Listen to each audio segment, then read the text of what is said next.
Hi guys, ఇదిగోండి ఇప్పుడైతే వచ్చేసాం. ఇదే చివరి జెండా మీరు చూస్తారు కదా.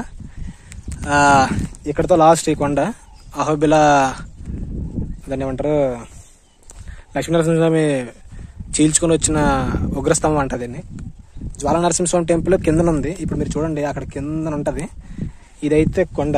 ఇక్కడ చూడండి, మీదనైతే ఏం లేదు. ఇది ఒత్తి వెలిగించడానికి, దీపం వెలిగించడానికి పెద్ద జ్యోతి. ఇది జెండా.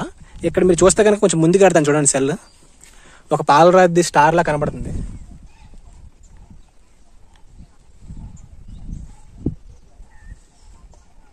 పాలరాయి స్టార్ లా కనబడుతుందా? ఇదే ఇక్కడ ఏదో మంత్రం వేసి పూజ చేసినట్టున్నారు. ఇదే లాస్ట్. మీరు కింద చూస్తే అంతా లోయే. ఇది నేను మీ కిందకి వెళ్ళాక ఫోటో చూపిస్తాను. ఇది ఒక ముక్కలాగా ఉంటుంది, పైన చిన్న ఎడ్జిలాగా. ఇది కిందకైతే అంత లోయే. ఇదిగోండి ఇప్పుడైతే మనం ఇక్కడ ఉన్నాం. కొంచెం అది ఆ వైట్ పాలరద్ది ముట్టుకోవడం ట్రై చేసి రిటర్న్ అయిపోదాం. అంతదిలో చూడాలి. మీరు చూస్తే కనుక ఇదిగోండి, ఇప్పుడు మళ్ళీ వచ్చిన దారికి వెళ్ళాలి. ఇప్పుడు ఆ కొండ పైకి ఎక్కి మళ్ళీ కిందకి దిగాలి. అదే దారి. ఇటు లోయ అటు లోయ. సరే అయితే మళ్ళీ కలుద్దాం. కిందకి వెళ్ళాక మళ్ళీ మీకు వీడియో తీసి పెడతాను. ఇది అడ్రస్, ఇది జెండా.